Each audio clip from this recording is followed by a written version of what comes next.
on the University of Maryland's campus. An October 7th event has been at the center of controversy. October 7th was the day Hamas invaded Israel, killing nearly 1,200 people and kidnapping hundreds of civilians.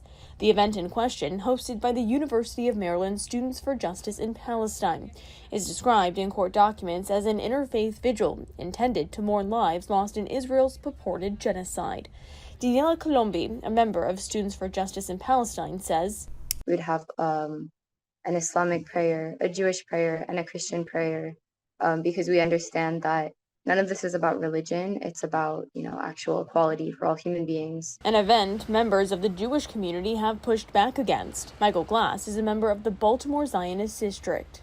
I think that Maryland Students for Justice in Palestine, SJP, strategically selected this state candidly to inflict as much pain as possible on the Israeli and Jewish community. The group, SJP, disagrees with that. They say it marks an escalation against Palestine. Even so, months ago, they applied for the event and it was approved by the University of Maryland. But after community outrage, last month, the university canceled it, announcing they were only hosting university-sponsored events on October 7th, citing safety as their primary concern. But now, based on this judge's ruling, the event is back on. Overall, we were, very happy that they're giving our rights back. In the ruling, Judge Peter Masite acknowledged SJP picked a controversial date, one that groups opposing the event have taken deep offense to. Glass says he was at that hearing. Some of the slogans they use, from the river to the sea, calling Israel an apartheid state, saying that Israel engages in genocide, is akin to hate speech. But when it comes to certain terms or phrases, he says, quote, like them or not, these terms appear in the media daily. They are expressive of ideas, however vile they may seem to some.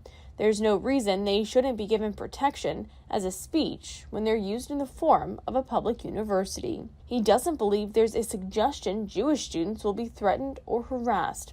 He says it's a matter of the law, not one based on feelings, and says free speech is guaranteed by the First Amendment.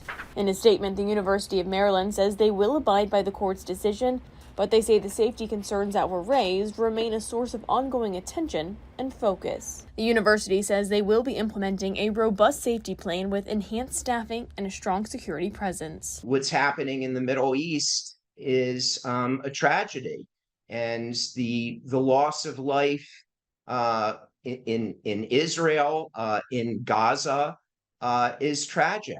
But I hope that we can move forward in a peaceful manner. Jessica Babb, Fox 45 News. I'm Kai Jackson. Thank you for watching. Here's another video to watch. Also, please take a moment to subscribe to our channel.